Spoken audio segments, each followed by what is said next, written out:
இன்னைக்கு கரூரை வச்சு தான் உங்களுக்கு கெமிஸ்ட்ரியே ஆரம்பமாக போகுது, கெமிஸ்ட்ரியே மாறப்போகுது. கூட்டணி கணக்குகள்லாம் இப்போ வரைக்கும் நம்ம பார்த்துட்டு இருக்க இந்த கூட்டணி கணக்கு வழக்கு எதுவுமே ஒன்றும் கிடையாது. இனிமேல் தங்க கூட்டணி கணக்கு வழக்கே ஆரம்பமாக போகுது. விஜயோட தீவிரமான ஒரு பேச்சுவார்த்தை நடந்து கொண்டிருக்க எனக்கு நன்றாக தெரியும். No compromise. உங்க சைடுலயும் எங்க சைடுலயும். It's a GT promise. GT Holidays, South India's #1 travel brand. குறைந்த விலை நிறைந்த தரம், தங்கள் தேவைகள் அனைத்தும் ஒரே இடத்தில். ஜெயச்சந்திரன். உங்கள் தங்க நகையை அதிக விலைக்கு விற்கவும் மற்றும் அடகில் இருக்கும் தங்க நகையை மீட்டெடுத்து அதிக விலைக்கு விற்கவும் உடனே அணுகவும். Prime gold hub 9840551787. ஆதரணியர்களுக்கு அன்பு வணக்கம். இன்றைய சிறப்பு நேர்காணலில் நம்முடன் இணைந்திருக்கிறார் மூத்த பத்திரிகையாளர் கோலாகல ஸ்ரீனிவாஸ் அவர்கள். சார் வணக்கம். வணக்கம் சார். இப்போ சட்டமன்றத்தில் நடந்துட்டு இருக்கக்கூடிய விஷயங்கள், குறிப்பாக இந்த கரூர் நெரிசல் தொடர்பாக எதிர்க்கட்சிகள் கேள்வி எழுப்ப அதுக்கு முதலமைச்சர் கொடுத்துருக்கக்கூடிய பதில் இது எல்லாமே பார்த்துட்டு இருக்கோம்.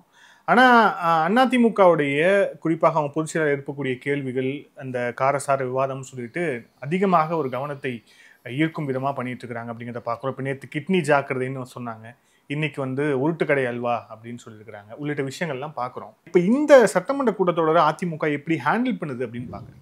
ரொம்ப வெற்றிகரமாக ஹேண்டில் பண்ணுறாங்க. பொதுவாகவே இப்போ ரீசெண்ட் டேஸாக பார்த்தீங்கன்னா எடப்பாடி பழனிசாமிக்கு ஒரு பெரிய ட்ராக்ஷன் கெயின் ஆகிட்டே இருக்குது. தொடர்ந்து அவருடைய பொதுக்கூட்டமாகட்டும், இப்போ அவருடைய பொதுக்கூட்டத்தில் அவருடைய தோழமை கட்சிகள் வரலாம், ஆனால் தாவேகா தொண்டர்கள் பெருமளவு கொடியோடு கலந்து கொள்ளுகிறார்கள். இப்போ இவங்க என்ன கொடியோடு கலந்துக்கிறாங்க, இவங்க தாவேக்காவே கிடையாது, ஏடிஎம்கேக்காரங்க அந்த கொடியை பிடிச்சிட்டு வர்றாங்கன்னா அள்ளி விட்டாங்க.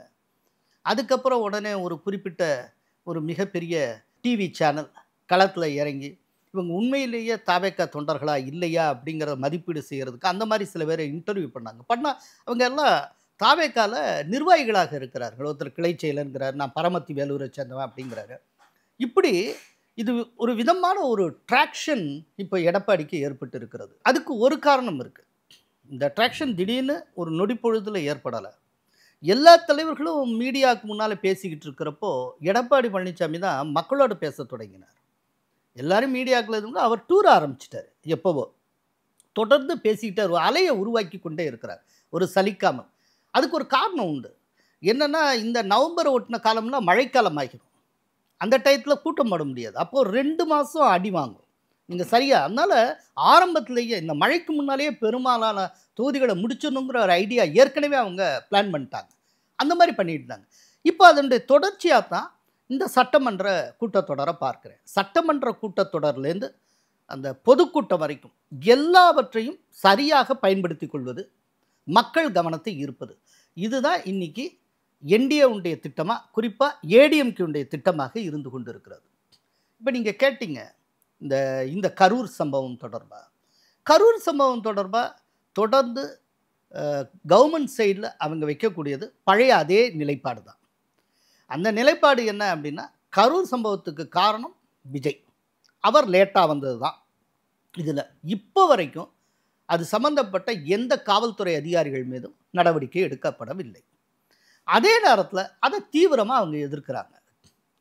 ஒரு லேட்டாக வர்றதுங்கிறத காரணமாக சொல்ல முடியாது. இதுக்கு இடம் ஒதுக்கினது யார்? சரி, காவல்துறை டைம் ஒதுக்கியிருக்கு 3 to 10க்குள்ளேன்னு. அவர் 7 மணிக்கு என்னமோ வந்திருக்காரு. காவல்துறை சொன்ன நேரத்தில் தானே வந்திருக்காரு. லேட்டாக வந்தால் ஒரு நேரேட்டிவை செட் பண்ணிக்கிட்டே இருந்தார். காவல்துறை என்ன டயத்தை ஒதுக்கியதோ அந்த டயத்துக்குள்ளே தானே அவர் பிரச்சாரம் செய்து விட்டு போயிருக்கிறார். அப்போது இந்த இடத்தை ஒதுக்கினது தவறு. இவ்வளோ பெரிய கூட்டம் வரும் தெரியும், நெரிசலான ஒரு இடத்த நீங்கள் ஒதுக்கினீங்கன்னா அது என்ன அர்த்தம் அப்படிங்கிற விதமாக நிறைய அடுக்கடுக்காக கேள்வி எழுப்புகிறார்கள். இதே சட்டப்பேரவையில் பேசின பிஜேபி தலைவர் நயினார் நாகேந்திரன் அவர் ஒரு முக்கியமான கேள்வி எழுப்புகிறார். அவர் என்ன சொல்கிறார் அப்படின்னா, பாட்டிலுக்கு 10 ரூபான்னு சொல்லி விஜய் பாடினதுக்கு பிறகு தான் அங்கே தண்ணீர் பாட்டில் வீச்சு ஆரம்பமாயிற்று. காலனிகளை எடுத்து செருப்பை வீச தொடங்கினாங்க. அதுக்கப்புறம் போலீஸ் தடியடி, அதனால ஏற்பட்ட பதற்றம், அதற்கு பிறகு தான் இத்தனை சாவு.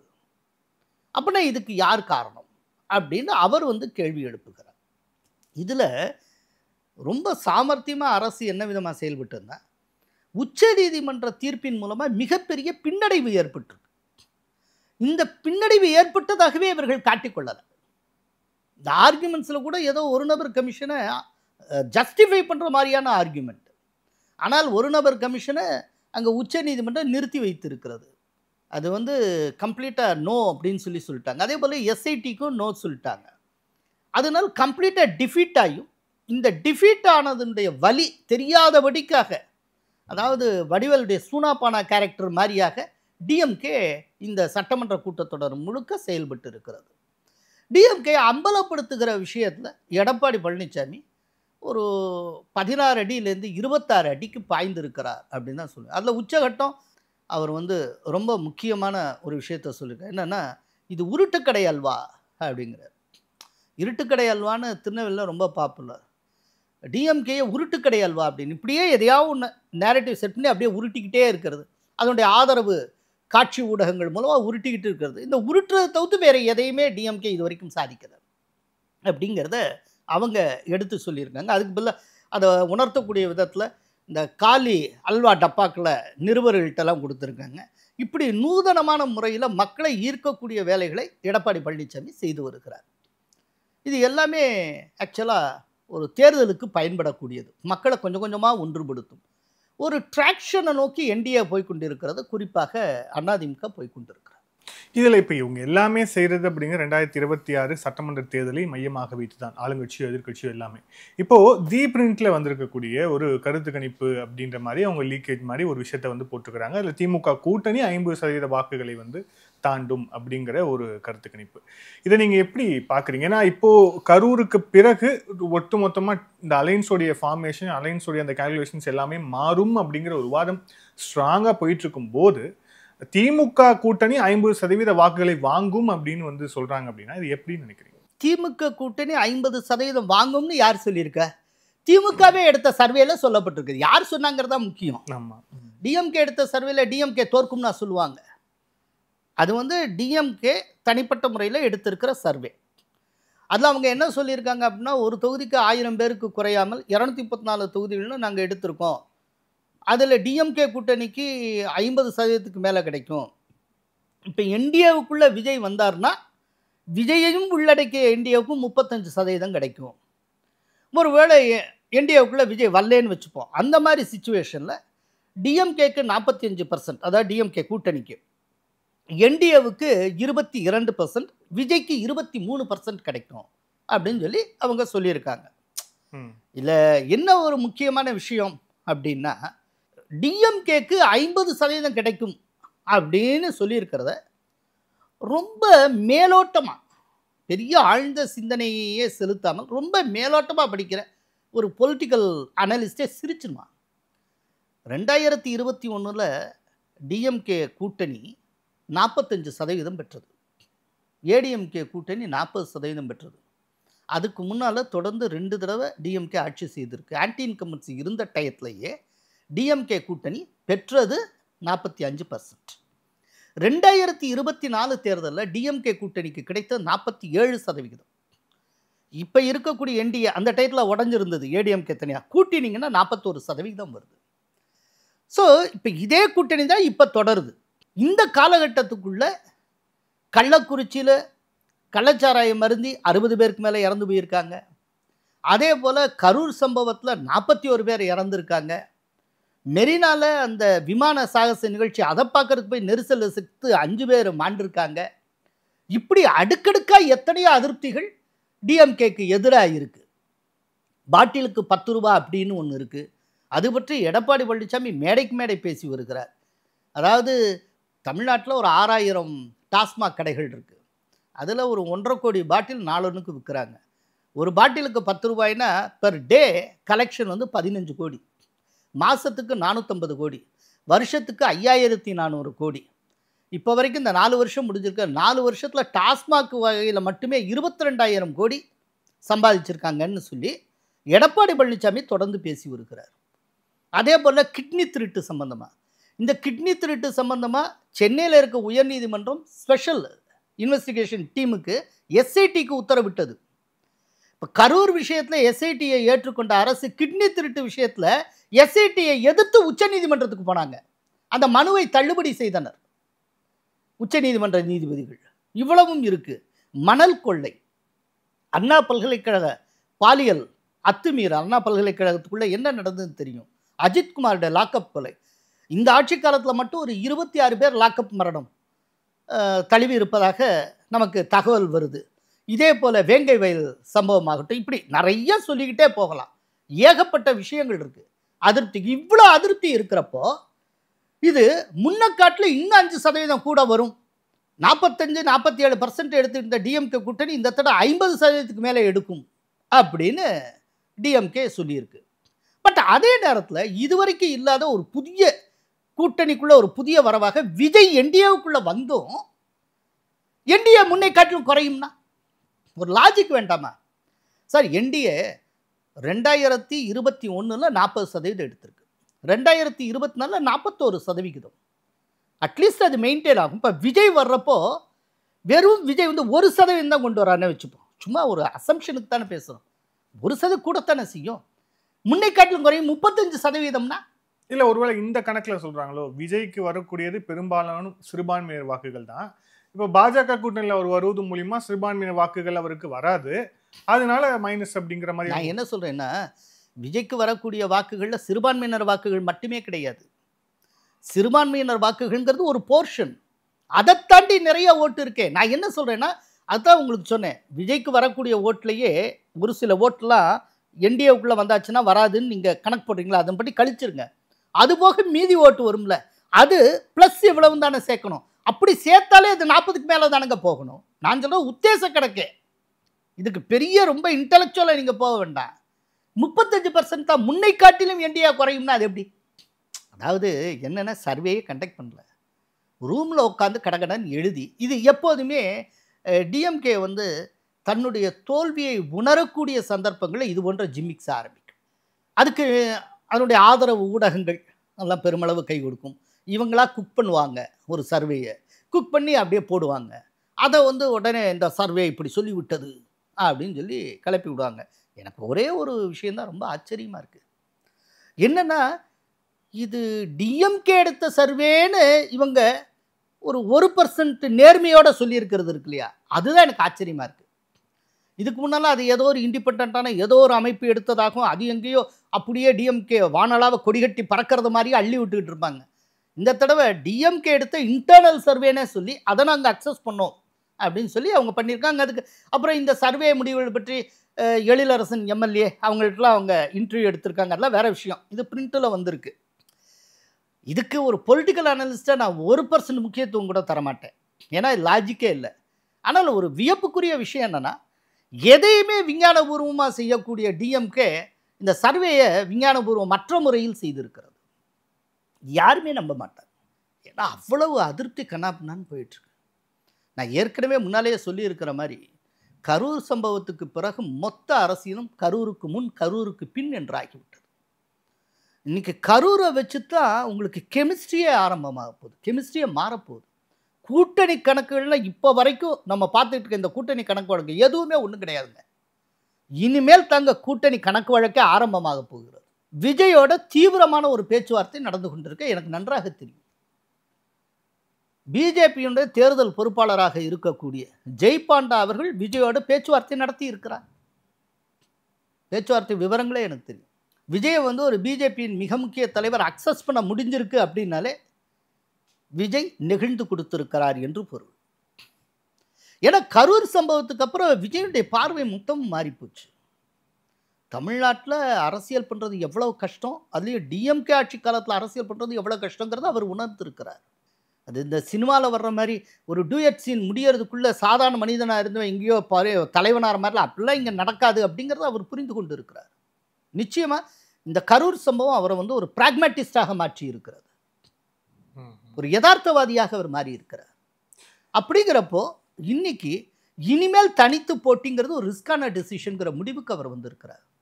ஏதாவது தனித்து போட்டி அது இதுன்னு பண்ணி அது ஏதோ ஒரு விதத்தில் டிஎம்கேக்கு லாபம் சேர்த்து திரும்பவும் டிஎம்கே ஆட்சிக்கு வந்து விட்டால் அவருடைய அரசியல் இருத்தலும் அவருடைய கட்சியின் இருத்தலும் கேள்விக்குள்ளாகும். அப்படி ஒரு சூழ்நிலை உருவாகி இருக்கு. அப்படின்னா இப்போ அவருக்கும் 1 பாயிண்ட் அஜெண்டா தான், டிஎம்கே மீண்டும் ஆட்சிக்கு வந்துவிடக்கூடாது. இதை சாத்தியப்படுத்த என்ன செய்யணுமோ அதையெல்லாம் அவர் செய்வார். இதை சாத்தியப்படுத்தணும்னா அவர் எடுக்கக்கூடிய முதல் முடிவு கூட்டணிக்கு போகலாம் அப்படிங்கிறது. அதுக்கு அடுத்த முடிவு தான் யாரோட கூட்டணி வைக்கணும்னு. ஒன்று என்டிஏவுக்குள்ளே வரலாம், இல்லைன்னா வேற எங்கே போக முடியும்? டிஎம்கே கூட்டணியில் இருக்கிற ஏதேனும் சில கட்சிகளை வெளியில் கொண்டு வரணும், காங்கிரஸ் உட்பட. இப்போ டிஎம்கேல இருக்கிற ஏதோ ஒரு கட்சி அவர் வெளியில் கொண்டு வரான்னு வச்சுப்போம். அப்போது டிஎம்கே கூட்டணி பலம் இதுவரைக்கும் இருந்து வந்த பலம் குறையத்தானே செய்யும். அப்படி குறைஞ்சாலே அது என்டிஏவுக்கு லாபம் தானே. ஒருவேளை என்டிஏவுக்குள்ளே விஜய் வரான்னு வச்சுக்கோங்க, என்டிஏ ஸ்வீப் பண்ணும். ஸோ டிஎம்கே கூட்டணிலேருந்து ஒரு சில கட்சிகளை விஜய் பெயர்த்து எடுத்தாலும் என்டிஏ வெற்றி பெறும். அதில் வந்து என்டிஏ ஜெயிக்கும், ஆட்சியை பிடிச்சிடும். என்டிஏவுக்குள்ளே வந்தால் என்டிஏ ஸ்வீப் பண்ணும். 1991 ரிசல்ட் மாதிரி வரும். ஸோ கூட்டணிங்கிற முடிவை நோக்கி விஜய் நகர்ந்தாலே என்டிஏவுக்கு லாபம். இதுல இப்போ விஜய் அவர்களுடைய இப்போ விஜய் கிட்ட டைரக்டா பேசிட்டார் அப்படிங்கிற அளவுக்கு சொல்றீங்க. ஆனா இதுக்கு முன்னாடி வந்த தகவல்ல ராகுல் காந்தி பேசியிருக்கிறார் அப்படின்னு வருது. ஸோ அதாவது ஒரே அப்போ விஜய் வந்து கூட்டணி ராகுல் காந்தி 2009 விஜயோடு பேசி கொண்டிருக்கிறார். திடீர்னு இன்னைக்கு நேற்றுக்கு பேசல. ராகுல் காந்தியும் விஜயும் தொடர்ந்து நண்பர்கள், பல கோணத்தில் அவங்க நண்பர்கள். அவங்க ஒரு கிறிஸ்டியன் டச் இருக்கு. சோனியா காந்தி ஒரு கத்தோலிக்க கிறிஸ்தவர், இவரும் இப்படித்தான். இவர் வந்து விஜய், ஜோசப் விஜய் தானே. ஸோ பல பாயிண்ட் ஆஃப் வியூ இருக்குது.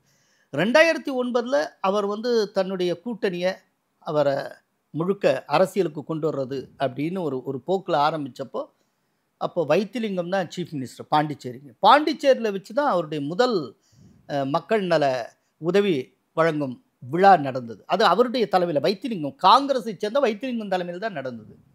பாண்டிச்சேரியில் பிரம்மாண்டமான கூட்டம். அப்போவே இது நடந்தது 2009 நினைக்கிறேன். அப்புறம் இவருக்கு இருக்க செல்வாக்கை கேள்விப்பட்டு விஜயை டெல்லிக்கு வர சொன்னார் ராகுல் காந்தி. அதை ஒட்டின காலகட்டத்தில் 2 முறை ராகுல் காந்தியை விஜய் சந்தித்து இருக்கிறார். அப்புறம் விஜய்க்கும் ராகுல் காந்திக்கும் இடையில் இமெயில் கரஸ்பாண்டன்ஸ் எப்போதுமே உண்டு. ஸோ விஜயை என்கேஜ் பண்ணால் என்ன அப்படிங்கிற தாட் காங்கிரஸுக்கு இருக்கிறது. இல்லை, ராகுல் காந்தியை காட்டிலும் அதில் ரொம்ப அழுத்தமாக இருப்பவர் பிரியங்கா காந்தி என்று நான் கேள்விப்பட்டேன். அதை வந்து காங்கிரஸுடைய ஒரு மூத்த தலைவர், ஒரு மிகச்சிறந்த அறிவுஜீவி, அவரே என்கிட்ட தெரிவித்தார், இந்த மாதிரி பிரியங்கா காந்தி யோசிக்கிறாங்க அப்படின்னு. ஆனால் அவங்க யோசிக்கிறது ரொம்ப வித்தியாசமாக இருக்குது. என்னென்னா, ஒரே காலகட்டத்தில் தான் தமிழ்நாட்டுக்கும் கேரளத்துக்கும் எலெக்ஷன் நடக்க போகுது. இப்போ விஜய்க்கு எவ்வளோ ஓட்டு நமக்கு தெரியாது. காங்கிரஸுக்கு இருக்கிற ஓட்டு ஒரு 5% இருக்கும். ரெண்டும் சேர்ந்தாலும் தமிழ்நாட்டில் 4-5 சீட்டுக்கு மேலே ஜெயிக்க முடியாது. ஆனால் விஜய பிரச்சாரத்துக்கு பயன்படுத்தி கேரளத்தில் ஆட்சியை பிடிச்சிடலாம் அப்படின்னு அவங்க நினைக்கிறாங்க. ஏன்னா கேரளத்தில் மம்முட்டிக்கும் மோகன்லாலுக்கு இணையான பாப்புலாரிட்டி விஜய்க்கு உண்டு. கேரளத்தில் இருக்கக்கூடிய எல்லா தியேட்டர்களும் விஜயுடைய தமிழ் படம் ஹவுஸ்ஃபுல்லாக போகும். நீங்கள் சாதாரண நானே பல இடங்களில் பார்த்துருக்கேன். இந்த கேரளத்தில் ஒரு சில மேரேஜ் ஃபங்க்ஷனுக்குலாம் போவேன். அப்போ அவங்க சங்கீத்துன்னு சொல்லிட்டு சினிமா பாடல் போடுவாங்க, அதுக்கு ஆடுவாங்க, அந்த மாதிரி. அதில் நிறைய விஜயுடைய தமிழ் பாடல் தான் ஒலிக்கும், மலையாள பாடல்களை காட்டலாம். ஆனால் அந்த ஃபங்க்ஷன் நடத்த ஃபுல்லாக மலையாள திருமண நிகழ்ச்சியாக இருக்கும். இந்த மாதிரிலாம் நானே பார்த்துருக்கேன் அந்த மாதிரி. அப்போ தான் எனக்கு ஒரு ரியலைசேஷன், விஜய்க்கு இவ்வளோ ரீச் இருக்கா அப்படின்ட்டு. ஸோ அந்த அளவுக்கு. அதனால அவங்க என்ன கணக்கு போடுறாங்க அப்படின்னா, தமிழ்நாட்டில் பல தொகுதிகளை இழப்பதில் பிரச்சனை இல்லை, ஆனால் கேரளத்தில் ஆட்சி இழந்துட்டால் ரொம்ப சோகமாயிரும். ஏற்கனவே 10 ஆண்டுகள் தொடர்ந்து ஆட்சியை கோட்டை விட்டுருக்காங்க. இந்த தடவை தொடர்ந்து 3வது முறையாக ஆட்சியை கோட்டை விட்டு விடக்கூடாது. ஆல்ரெடி பினராயி விஜயன் மீதான ஒரு அதிருப்தியும் இருக்குங்க. ஏன்னா கண்டினியூஸாக 10 இயர்ஸ் இருந்திருக்காரு. இந்த அதிருப்தி இருக்கிறப்போ விஜயோட கூட்டணி வச்சால் விஜயை வந்து கேரளத்தில் பிரச்சாரத்துக்கு பயன்படுத்தலாம். இப்போது தமிழ்நாட்டில் சில தொகுதிகளை இழப்போம், ஆனால் கேரளத்தில் ஒரு ஆட்சியை பெறுவோம். இதில் எது நமக்கு தேவை அப்படிங்கிற அப்படி ஒரு கால்குலேஷன். இது ஒரு பாயிண்ட் ஆஃப் வியூ. இது பிரியங்காவோடது. ஸோ ஒருவேளை இப்போ இந்த அனௌன்ஸ்மெண்ட், இப்போது அலையன்ஸுக்கான ஒரு முடிவு விஜய் எடுத்து விட்டார், ஒரு அனௌன்ஸ்மெண்ட் வருது அப்படின்னா, அது அதிமுக பாஜகவுக்கு வந்த மாதிரி ரொம்ப ஏர்லியாக வருவதற்கான வாய்ப்பு இருக்கா, இல்லை அதில் கொஞ்சம் டிலே ஆகிறதுக்கான வாய்ப்பு இருக்கா? நான் என்ன நினைக்கிறேன்னா, இப்போது என்டிஏவுக்குள்ளே விஜய் வர்றான்னு வச்சுக்கோங்க. என்டிஏவுக்குள்ளே வருகிறேன் அப்படிங்கிறதுக்கான கமிட்மெண்ட்டை விஜய் என்டிஏ தலைமையிட்ட ஆரம்பத்திலே தெரிவிச்சிருவார். அப்படி தான் இருக்கும். கமிட்மெண்ட்டை ஆல்ரெடி தெரிவிச்சிருவார். அனௌன்ஸ்மெண்ட்டு ஜனவரியில் வரும், பொங்கலுக்கு பிறகு வரலாம், அதுக்கு வாய்ப்பு இருக்குது. என்ன காரணம்னா, இப்போவே அனௌன்ஸ் பண்ணிட்டா இந்த கூட்டணியை கெடுக்கிறதுக்கும் கூட்டணியை இல்லாமல் செய்வதற்கும் மிகப்பெரிய அதிரடியான வேலைகளை, ஒரு மிகப்பெரிய தந்திரங்களை எல்லாம் எதிர்த்தரப்பு மேற்கொள்ளும். ஏன்னா அவர் வந்து அவருடைய லைஃப்பில் கரூரை பார்த்துட்டார். கரூர் எவ்வளோ பெரிய சோக சம்பவம். சுதந்திர இந்திய வரலாற்றில் ஒரு அரசியல் கூட்ட நெரிசலில் சிக்கி இத்தனை பேர் மாண்டார்கள்ங்கிறது இதுக்கு முன்னால் நடந்ததே கிடையாது. மகாத்மா காந்திக்கு வந்த கூட்டத்தில் கூட நெரிசல் ஏற்பட்டு இத்தனை பேர் இறந்தார்கள் என்பது கிடையாது. நேருவுக்கு வந்த கூட்டத்தில் இப்படி வந்த, அண்ணாதுரைக்கு எம்ஜிஆருக்கு வந்த கூட்டத்தில் இப்படி இறந்து போனாங்கங்கிறது கிடையாது. அப்போ எவ்வளோ பெரிய ஒரு சோக சரித்திரத்தை கரூர் வரைந்திருக்கிறது. அப்படிங்கிறப்போ சில விஷயங்களை ரொம்ப சீக்ரெட்டாக வச்சுக்கணும் அப்படிங்கிறதுல அவர் தெளிவாக இருப்பார். கமிட்மெண்ட்டு ஏர்லியராக கொடுக்கலாம், அனௌன்ஸ்மெண்ட்டு ரொம்ப லேட்டராக வரும் அப்படின்னு நான் நினைக்கிறேன். இந்த நேர்காணல் இறுதியான கேள்வி, நயினார் நாகேந்திரன் அவர்களுடைய இந்த தேர்தல் பிரச்சாரம் அப்படிங்கிறது அவங்க கட்சியிலேயே பல தலைவர்கள் பண்ணியிருக்கிறாங்க. சிபி ராதாகிருஷ்ணன் தொடங்கி அதுக்கப்புறம் இப்போ லேட்டஸ்ட்டாக அண்ணாமலை வரை, அதுக்கு முன்னாடி வேல் யாத்திரைன்னு சொல்லிட்டு பல பேர் பண்ணியிருக்கிறாங்க.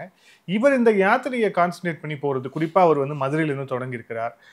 அதில் அதோட அந்த நீட்சி அப்படிங்கிறது இது எந்த மாதிரியான ஒரு பொலிட்டிக்கல் இம்பேக்டை பாஜக தரும்னு நினைக்கிறேன். ஏன்னா கண்டினியூஸாக அவங்களோட தலைவர்கள் இந்த மாதிரி பரப்புரை இண்டிவிஜுவாலிட்டியை காட்டுறதுக்காக பண்ணிக்கிட்டே இருக்கிறாங்க.